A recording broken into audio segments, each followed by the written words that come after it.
Hey, everybody, it is time for Trash Talk, and Brandon's here, and I'm here, and I forgot this guy's name from Network, uh, Oh, but but network. the phrase is I'm mad as hell, and I'm not going to take it anymore, and Uh-oh. that Uh-oh. yeah, that's where I am right now because the other thing that's going on today as we speak, it's election day, and the It polls is. are open today until I think about 7 o'clock tonight. And there's a lot of contested races in the school board and No. for the city council and all that. But I went to some of the rallies that they had where the candidates are talking about their positions, and there was a lot of frankly there was a lot of crap that was thrown around out there that I just don't understand. Wait a And minute. Wait a minute. Time out. Time out. Time out. okay, time out. You're telling me there was a lot of politicians that threw a lot of crap out there? Yeah, Okay. yeah. I know Shocker. that's not unusual. And wait a minute. Is this am I getting the feel here that this is a Stewart's upset episode? Yes, Wow. and like I told you before we went on the air is you've been ranting and raving on I'm a gonna couple. drink a beer. Forget the Yeah. coffee. I'm drinking a beer. And I'm gonna sit back and enjoy this episode. But you've been ranting and raving about the media the last month or two, and I thought, okay, it's my turn. I got to jump in because there's some things that that I just don't understand. They don't add up. For instance, Let's do it. right now there's this big push, and some of the candidates are talking about these terrible books that are in the library that we've got to get these suggestive books and off the shelves of our library. Now, I have a hard time trying to understand why it is so important to take books off the shelves in our schools, but you don't push to put panic buttons in the schools. You know, like some of these books and everything are detrimental to our kids. Which But ones are you referring to? the what?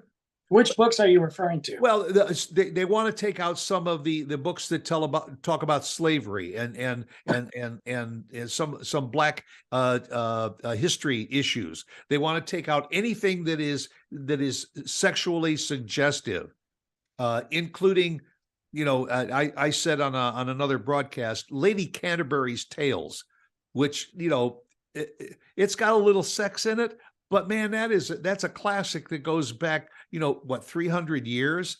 Well, But here's the other thing too. Why are we going to worry about that? I mean, like, I'm not saying put this school in a kindergarten, put those books in kindergartens, but why are we going to sit here? I mean, haven't we learned our lesson about what banning books can do and what that means for society? Because when yeah, you take away that books, it's our choice if we choose to read that. And shouldn't we be encouraging our kids to read as opposed to not to read?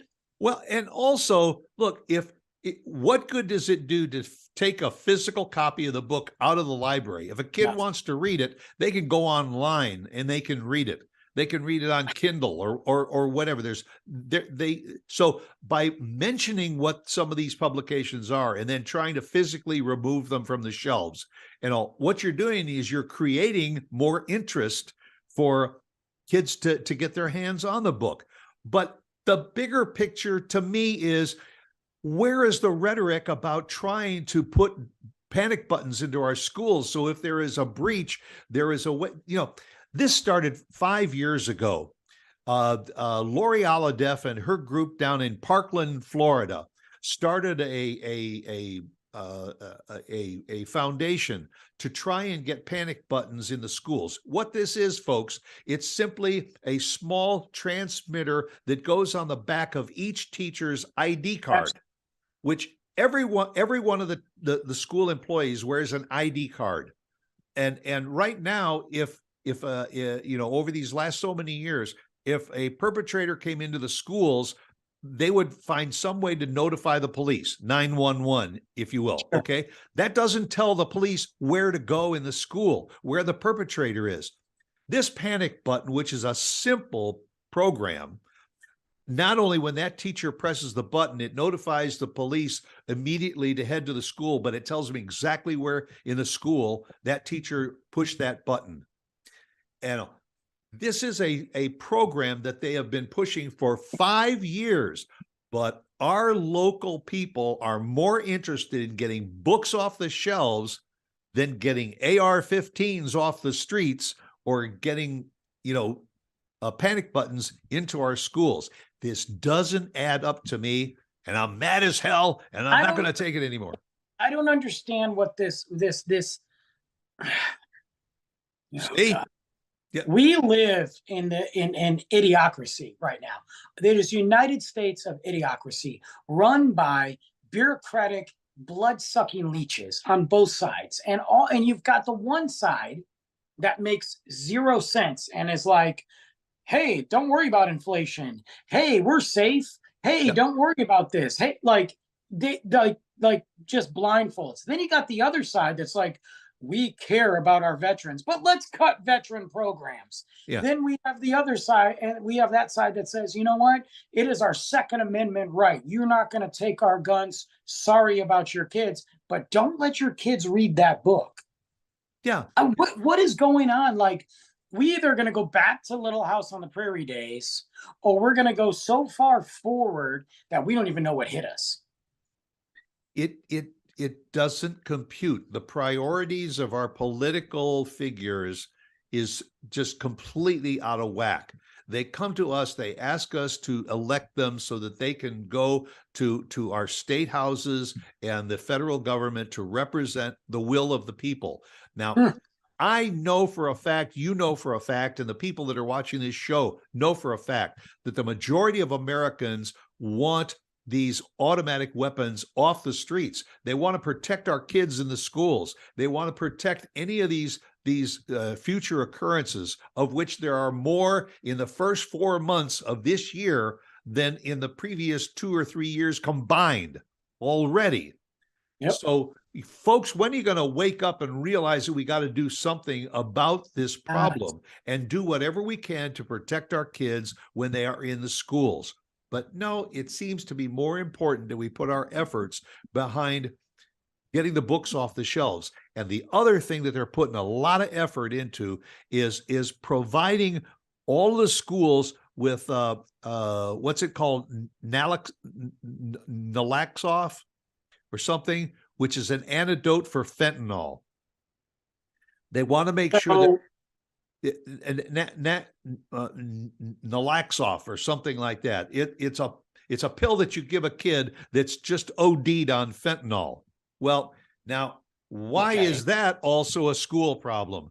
I mean, if the kid first of all, the problem is trying to prevent the damn fentanyl from getting inside the schools so that it doesn't get to the kids. But if it does get to the kids, it's almost the kids' problem. They're the ones that went out and decided, I'm going to experiment with this drug. So the schools right now, a big push, make sure that you've got this antidote for fentanyl. So if some kid drops in the bathroom because of a fentanyl overdose, you can get to them right away and save their life. Right? But again, let's still study whether we're going to put panic buttons in the school. Right, but the number one death for children in the United States is gun violence, not fentanyl. Now, I'm not going to sit here and say that fentanyl is not a problem. There's different levels of fentanyl. I could do a whole episode talking about the differences between the fentanyls. Don't ask me why I know this. I don't use it. I just know this crap. It's just crap I'm interested in. Yeah. And I do believe that we have a massive influx of fentanyl in this country. However, the Ted Cruzes of the world, the Governor Abbotts of the world, they sit here and they use fentanyl like the boogeyman. And they want you to think and honestly believe that they care about your children so much that this is what we need to do, because we can't stop the fentanyl coming into this country from, which, by the way, a lot of it is coming in through Mexico via suppliers in China. That's the truth. I'm not saying we can't stop it because Joe Biden won't let us. That's what they're going to say. So in order to counteract that, we've got to give our teachers and faculty the proper pills and proper equipment to deal with this fentanyl challenge. Well, that's pretty funny that they chose that when there's massive millions and billions of dollars that goes into their pockets for the people that create by big pharma to create that drug to combat fentanyl, but they won't dare do anything to make it look like guns are a bigger disease than the fentanyl crisis. Because if they do that, then the NRA won't pay them anymore. Yeah, just like saying, well, guns aren't the problem; it's mental health. That's the problem with these these shooters.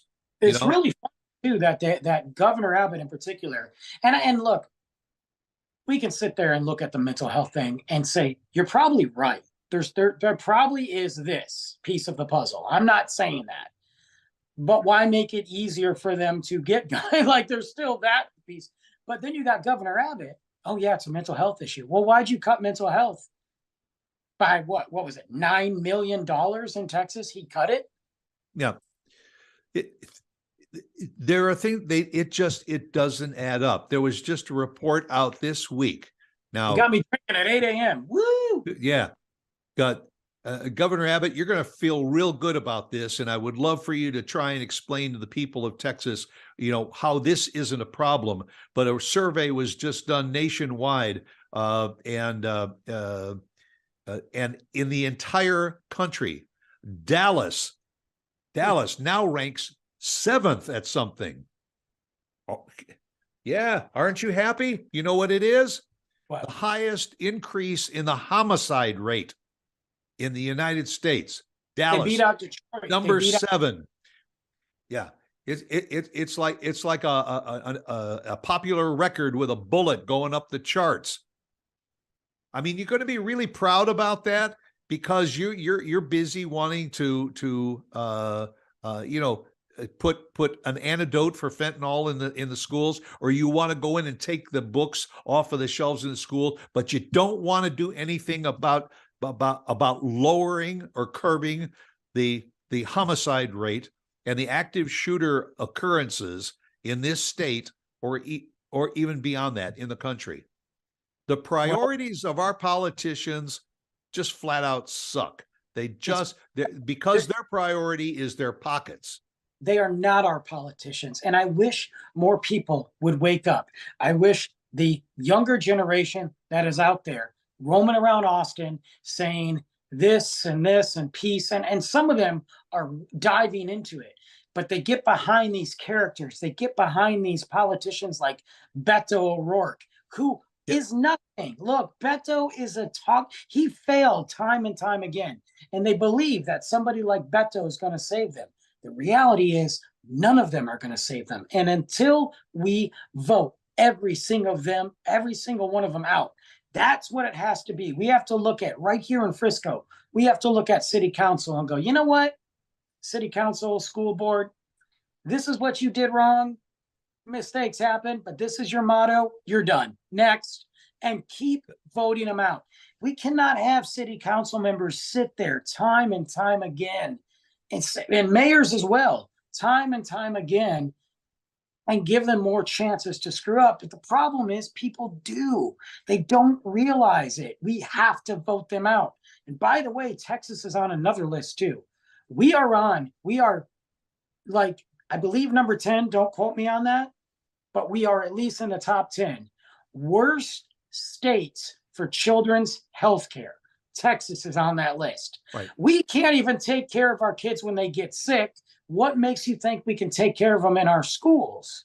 Well, right. We're also down there in the lower quadrant as far as the SAT scores that our students are doing, the education that they're getting. Where it's fine to say we're the best at this and we're the best at that, but you know what? You got to take care of the really big problems, not all the little ones. They just don't add up. And what we're saying, folks, really is that when it is election day, like it is today, know who your candidates are, know what they stand for, read their bios. Yeah, they're going to be skewed because if they wrote their own bio, it's all going to be very positive, but you got to know where they stand on the issues.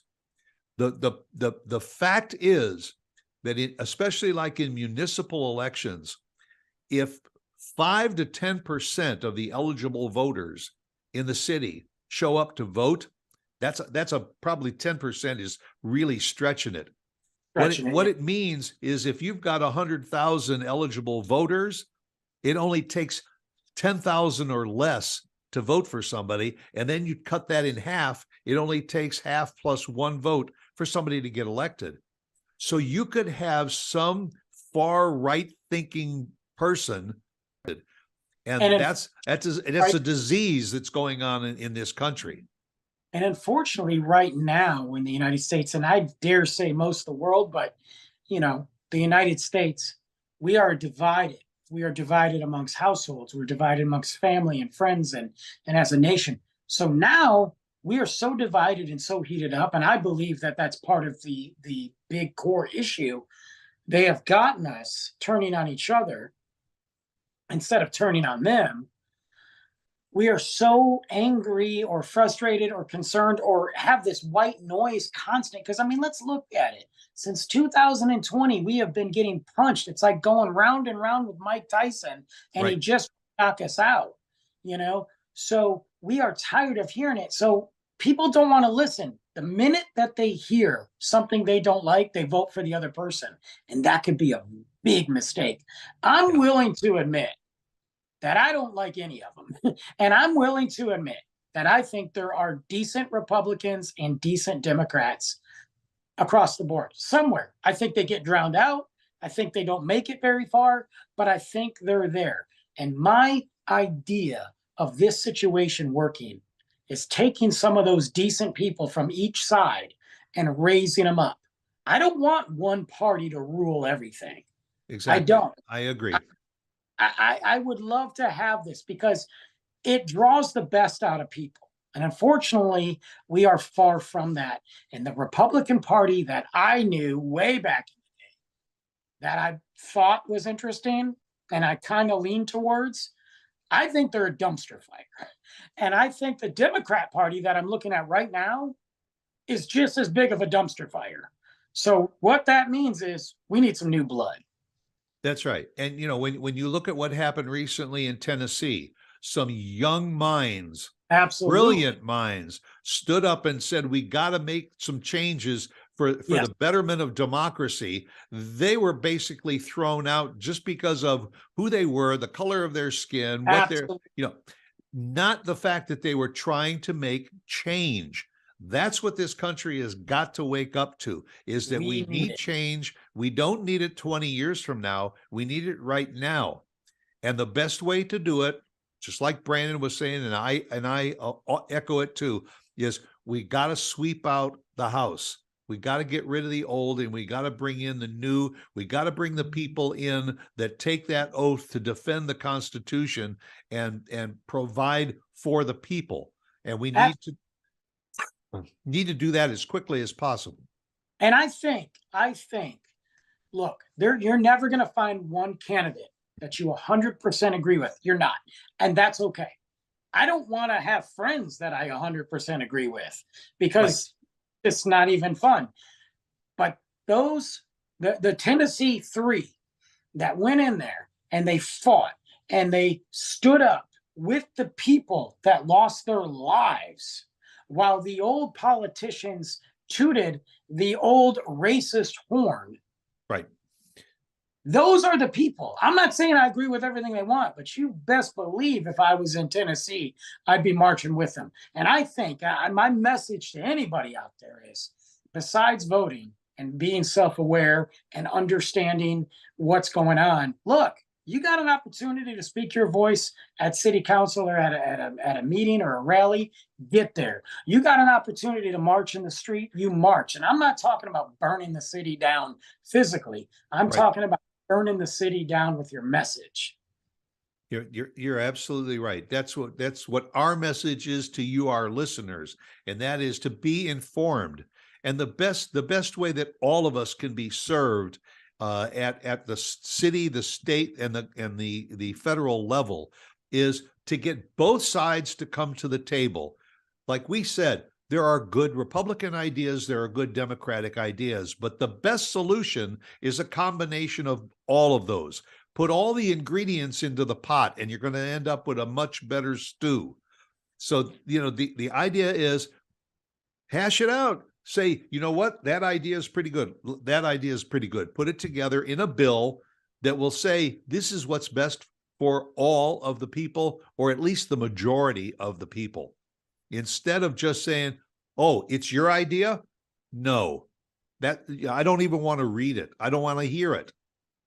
If we have our ears closed and our minds closed, we're never going to see any progress on anything in this country. And by all means, if I have to say it again and again and again and again and again, let's get these panic buttons, the Alyssa's Law, passed on a federal level that gets panic buttons into our schools on the back of every employee's card, so that if anything happens, we don't end up with another mass shooting and a mass tragedy. Well, and if we do, we eliminate the casualties as quick as possible. And look, that is the least we can do. We spend more money on high school sports than we do protecting our children. Yeah. And sorry, it's not worth it. Well, yeah. Idea in the state of Texas of and there's those groups that just want to defund the police. Defund right. them. That's an answer.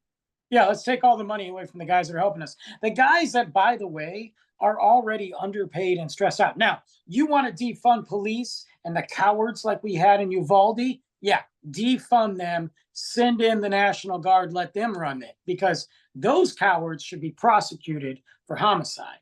That's a different story, though. But You're right, Stuart, and I agree with you on this.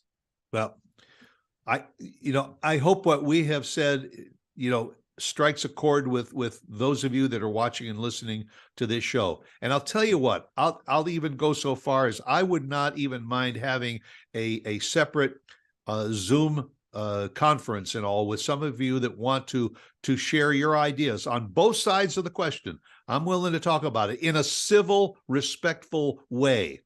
Yeah. Wouldn't even allow. I'll shut you off if you get violent or boisterous about it. But civilly, if we can have a discussion, go to Stuart at stuartsax.com. Give me your name, your email address, and say I would like to be included in a discussion if you have one. And maybe we'll put one together that we can share with the public to show what the people think and what the people want. I think it'd be a great idea. There's one thing getting heated or passionate about it. There's nothing wrong with that. But I think the fact that I know that I can sit down with you, and I've known you for a long time now, but I know that I can sit down with you for a cup of coffee and we could talk about anything. I may not agree with you on everything, but I'll never disrespect your opinion. And I think that would be a great idea, because once we stop talking with each other, that's when everything fails. That's right. That's when the walls cave in. So, folks, thanks for listening to us. Share this show with your friends to get them fired up too, and make them aware of what's going on. If you haven't had a chance to vote yet today in our local elections, first of all, Google all of the candidates and read a bit about them and know what you're doing, because the worst thing you can do is to go in and vote for one person only because you don't want the other person to get your vote. Yeah, that's the wrong reason to vote. We saw what happened with that, guys. Yeah, exactly. So, and then make plans to be with us again 8:00 next Tuesday morning, and we'll either vent about something or maybe we'll get smart and do something funny for a change. I don't know. I can't drink next Tuesday, guys. So, okay. Yeah. Okay. All right. So we'll probably have to do something funny. Take care. Make it a good one. Bye.